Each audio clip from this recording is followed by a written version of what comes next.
निम्नलिखित में से कौन सा बौद्ध ग्रंथ बौद्ध भिक्षु नागसेन और इंडो ग्रीक के राजा मिनांडर की मध्य हुई वार्तालाप पर आधारित है? तो वो है मिलिंद पन्हो। Option number 2।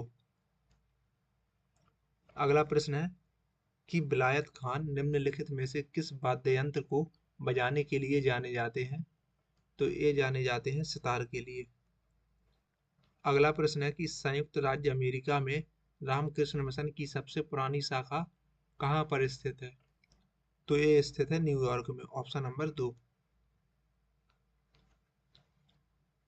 इसको और टिस्को औद्योगिक संयंत्र किस उद्योग से संबंधित हैं? तो ये संबंधित हैं लौह और इस्पात से। जीवोम को किस प्रकार से परिभाषित किया जा सकता है? तो अपनी वनस्पति, मिट्टी, जलवायु और वन्यजीव की विशेषता वाला एक बड़ा क्षेत्र। Option number 2। प्रधानमंत्री रोजगार योजना किस वर्ष में आरंभ की गई थी? तो ये आरंभ हुई थी 1993 में। संगीत नाटक अकादमी पुरस्कार विजेता गुरु वेम्पति चिन्ना सत्यम डैश के प्रसिद्ध नर्तक थे? तो ये थे कुचिपुड़ी के। HYV बीजों का पूर्ण रूप क्या है जो कि हरित क्रांति के क्रियान्वयन में आवश्यक थे? तो वो था high yielding variety seeds. Option number 4। निम्नलिखित में से कौन सा सांस्कृतिक त्योहार झारखंड के आदिवासी समुदाय के द्वारा मनाया जाता है? तो वो है सोहराई। Option number 2।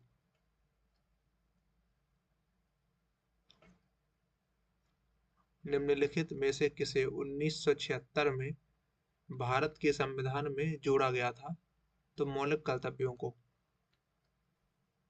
KV प्रसाद और SV राजा राव दोनों निम्नलिखित में से किस ताल वाद्य यंत्र से जुड़े हैं? तो मृदंगम से जुड़े हैं ये दोनों। ओलंपिक में स्विमिंग पूल का आवश्यक आकार क्या होता है? तो 50 × 25 मीटर। Option number 4। निम्नलिखित में से किस महिला नेता ने 1890 के भारतीय राष्ट्रीय कांग्रेस अधिवेशन को संबोधित किया था? तो इसका जवाब है कादम्बिनी गांगुली। Option number 2। भारत के संविधान के अनुच्छेद 123 और 213 निम्नलिखित में से किस विषय से संबंधित हैं? तो अध्यादेश बनाने की शक्ति। Option number 3। भारतीय संविधान का निम्नलिखित में से कौन सा अनुच्छेद राज्यपाल की अध्यादेश बनाने की शक्ति से संबंधित है? तो वो अनुच्छेद है 213। Option number 2। समभारित को निम्नलिखित में से किस रूप में परिभाषित किया जाता है?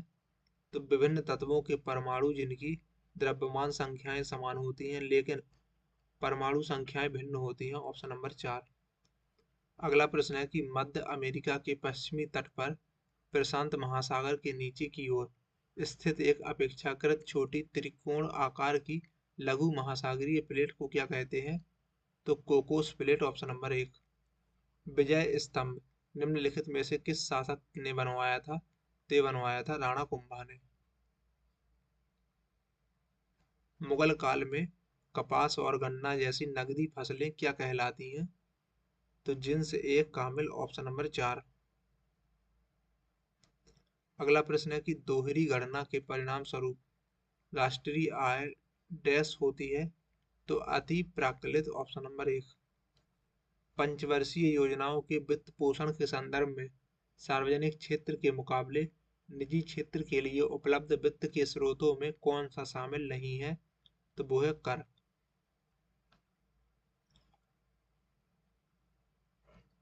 अगला प्रश्न है कि भारतीय संविधान के मौलिक अधिकारों के संबंध में निम्नलिखित में से कौन से कथन सही है? तो पहला कथन है कि राज्य की मनमानी कार्यवाही के खिलाफ कुछ मौलिक अधिकार उपलब्ध हैं, उनमें से कुछ निजी लोगों के खिलाफ उपलब्ध है। तो ये जो पहला वाला कथन है ये तो हो जाएगा सही। दूसरा कथन है कि मौलिक अधिकार पूर्ण नहीं है बल्कि अर्ह है। तो ये दूसरा वाला कथन भी सही हो जाएगा। तीसरा कथन है कि संसद मौलिक अधिकारों को कम या निरस्त कर सकती है लेकिन उसे भारतीय संविधान की मूल संरचना को प्रभावित किए बिना। तो ये वाला कथन हो जाएगा सही। अगला कथन है कि मौलिक अधिकारों के तहत पीड़ित व्यक्ति सीधे सर्वोच्च न्यायालय नहीं जा सकता, लेकिन वह सीधे उच्च न्यायालय जा सकता है। तो ये वाला कथन हो जाएगा गलत। तो इसका जवाब हो जाएगा केवल 1, 2 और 3। निम्नलिखित में से कौन सा कथन सही है? तो वो है कि पारिस्थितिक तंत्र में ऊर्जा का प्रवाह एक दिशीय होता है, ऑप्शन नंबर 3। संगीत नाटक अकादमी प्रख्यात कलाकारों को फेलोशिप देती है। सोनल मानसिंह ने इसे ओडिसी नृत्य के लिए प्राप्त किया। यह किस राज्य का एक नृत्य रूप है? तो यह है उड़ीसा का। भारतीय संविधान के निम्नलिखित राज्य के नीति निर्देशक सिद्धांतों में से कौन सा सिद्धांत समाजवादी सिद्धांतों के अंतर्गत आता है? तो पुरुषों और महिलाओं के लिए समान काम के लिए समान वेतन, ऑप्शन नंबर 2। अगला प्रश्न है कि निम्नलिखित उपन्यासकारों में से किसने मिडनाइट्स चिल्ड्रन लिखा था? तो ये लिखा था सलमान रुश्दी ने। अगला प्रश्न है कि रुद्रदामन निम्नलिखित में से किस राजवंश से संबंधित थे? तो ये संबंधित थे शक राजवंश से। निम्नलिखित में से कौन सा खिलाड़ी या कौन सी खिलाड़ी बिलियर्ड्स से संबंधित है? तो वो है गीत सेठी। निम्नलिखित में से कौन सा वह कारक नहीं है जिससे भारत में वर्षा होती है? तो वो है प्रीति चक्रवात। कोलायत उत्सव भारत के किस राज्य में मनाया जाता है? तो इसका जवाब है कि राजस्थान में मनाया जाता है। विद्युत आवेशों के संदर्भ में गलत कथन की पहचान कीजिए। तो त्वरित चालक का उपयोग बिजली गिरने की भविष्यवाणी करने के लिए किया जाता है। ऑप्शन नंबर 3 इसका गलत हो जाएगा। बाकी जो कथन सही है वे हैं कि रगड़ने से उत्पन्न होने वाले विद्युत आवेश को स्थैतिक आवेश कहा जाता है। समान आवेश प्रतिकर्षित करते हैं और विपरीत आवेश एक दूसरे को आकर्षित करते हैं। त्वरित चालक किसी इमारत को बिजली गिरने से बचा सकता है।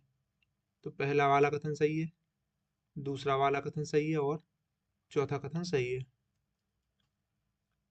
अगला प्रश्न है कि हम्पी शहर का नाम स्थानीय मातृ देवी डैश के नाम पर रखा गया है। तो वो है पंपा देवी के नाम पर, ऑप्शन नंबर 2। अगला प्रश्न है कि भारत के संविधान का कौन सा अनुच्छेद भारतीय राष्ट्रपति को एक आदेश के द्वारा जीएसटी परिषद का गठन करने का अधिकार देता है? तो वो अनुच्छेद है 279 का ए, ऑप्शन नंबर 1। निम्नलिखित में से कौन सी समस्या माइक्रो फाइनेंस की समस्याओं में से एक नहीं है? तो वो है कि माइक्रो फाइनेंस के लिए धन का अत्यधिक प्रवाह, ऑप्शन नंबर 4। कचिन मानव महोत्सव निम्नलिखित में से किस देश से संबंधित है? तो ये संबंधित है म्यांमार से, ऑप्शन नंबर 1।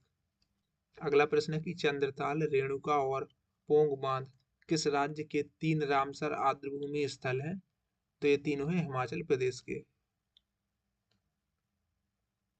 भारत की जनगणना 2011 के अनुसार कौन सा राज्य प्रति वर्ग किलोमीटर जनसंख्या घनत्व के मामलों में दूसरे स्थान पर है? तो वो है पश्चिम बंगाल। अगला प्रश्न है कि फुटबॉल 2027 एशियाई कप की मेजबानी देश के द्वारा की जाएगी? तो सऊदी अरब के द्वारा। महिला प्रतिभागियों को औपचारिक रूप से ओलंपिक खेलों में कब शामिल किया गया था? तो इन्हें शामिल किया गया था पेरिस 1900 में। अगला प्रश्न है कि पद्म भूषण पुरस्कार से सम्मानित पंडित बिरजू महाराज कथक के निम्नलिखित में से किस घराने के विश्व प्रसिद्ध नर्तक हैं? तो यह है कालका बिंदादीन, ऑप्शन नंबर 1। 2011 की जनगणना के अनुसार किस राज्य में सबसे अधिक लिंगानुपात दर्ज किया गया है? तो यह दर्ज हुआ है केरल में। उपराष्ट्रपति का पद देश के संविधान से लिया गया है? तो ये लिया गया है यूएस के संविधान से। अगला प्रश्न है कि गुरु वेम्पति चिन्ना सत्यम ने भारत के निम्नलिखित में से किस शास्त्रीय नृत्य के प्रसार के लिए वैश्विक मान्यता प्राप्त की? तो कुचिपुड़ी के लिए, ऑप्शन नंबर 2। अगला प्रश्न है कि कोशिका संरचना के अध्ययन को कहा जाता है? तो साइटोलॉजी, ऑप्शन नंबर 4। अगला प्रश्न है कि निम्नलिखित में से कौन सा किला गोवा में स्थित है? तो जो गोवा में स्थित है वो है अगुआड़ा किला, option number 2। Both feet on the ground निम्नलिखित में से किस खिलाड़ी की आत्मकथा है? तो ये है डेविड बेकहम की, ऑप्शन नंबर 3। निम्नलिखित में से किस भारतीय सुधारक को विधवा पुनर्विवाह के अभियान का श्रेय दिया जाता है, जिनके सुझाव पर 1856 में ब्रिटिश अधिकारियों ने इसकी अनुमति देते हुए एक कानून पारित किया था? तो ईश्वरचंद विद्यासागर। अगला प्रश्न है कि निम्नलिखित में से किस अधिनियम ने भारत के लिए एक एकीकृत प्रशासन प्रणाली का निर्माण किया? तो 1773 का regulating act, option number 1। Haemoglobin के निर्माण के लिए निम्नलिखित में से किसकी आवश्यकता होती है? तो इसका जवाब है लोहे की Fe। निम्नलिखित में से कौन सा पंचवर्षीय योजनाओं में औद्योगिक विकास पर बल देने का कारण नहीं था? तो उद्योग को उच्च निवेश की आवश्यकता नहीं है, ऑप्शन नंबर 2। निम्नलिखित में से कौन सा कृषि उद्योग के बारे में सही नहीं है? तो वो है कि हरित क्रांति के परिणाम स्वरूप तिलहन में सुधार हुआ, ऑप्शन नंबर 3। बाकी की जो 3 कथन सही है वो है कि हरित क्रांति ने नई तकनीक की शुरुआत की, हरित क्रांति ने HYV बीजों का उपयोग शुरू किया, और हरित क्रांति ने भारत को खाद्यान्न उत्पादन में आत्मनिर्भरता प्राप्त करने में सक्षम बनाया। दीपा कर्माकर ने जिम्नास्टिक में मेजर ध्यानचंद खेल रत्न पुरस्कार कब जीता था? तो ये जीता था इन्होंने 2016 में। अगला प्रश्न है कि सूक्ष्म वित्त की अवधारणा सर्वप्रथम किसने दी? तो मोहम्मद यूनुस ने। निम्नलिखित में से कौन सा कथन एंटीऑक्सीडेंट के संबंध में सत्य नहीं है? तो पशु उत्पाद एंटीऑक्सीडेंट का प्रमुख स्रोत है, ऑप्शन नंबर 2। 1575 में गुजरात पर अपनी जीत का जश्न मनाने के लिए अकबर के द्वारा निर्मित स्मारक का नाम क्या है? तो वो है बुलंद दरवाजा, ऑप्शन नंबर 4। किस मौसमी परिघटना को उच्च वायुमंडलीय दाब के मध्य क्षेत्र के आसपास बड़े पैमाने पर हवाओं के संचालन के रूप में परिभाषित किया जाता है? तो पृथ्वी चक्रवात, ऑप्शन नंबर 1। अगला प्रश्न है कि पंडित भीमसेन जोशी डैश से जुड़े हैं? तो ये जुड़े हैं किराना घराने से। निम्नलिखित में से कौन सा विशेष आर्थिक क्षेत्र का प्राथमिक उद्देश्य नहीं है? तो स्वच्छ प्रौद्योगिकी को बढ़ावा देना, ऑप्शन नंबर 2। अगला प्रश्न है कि केलू चरण महापात्र को किस शास्त्रीय नृत्य के लिए पद्म भूषण से सम्मानित किया गया है? तो ओडिसी के लिए, ऑप्शन नंबर 2। दादा भाई नौरोजी ने ईस्ट इंडिया कंपनी एसोसिएशन की स्थापना कहाँ की थी? तो ये की थी इन्होंने लंदन में। फाहियान ने निम्नलिखित में से किस गुप्त राजा के शासनकाल के दौरान भारत का दौरा किया था? तो ये किया था चंद्रगुप्त द्वितीय के दौरान। निम्नलिखित में से किस मामले में राज्य विधानमंडल के सदस्य को अपनी सीट खाली करने की आवश्यकता नहीं है?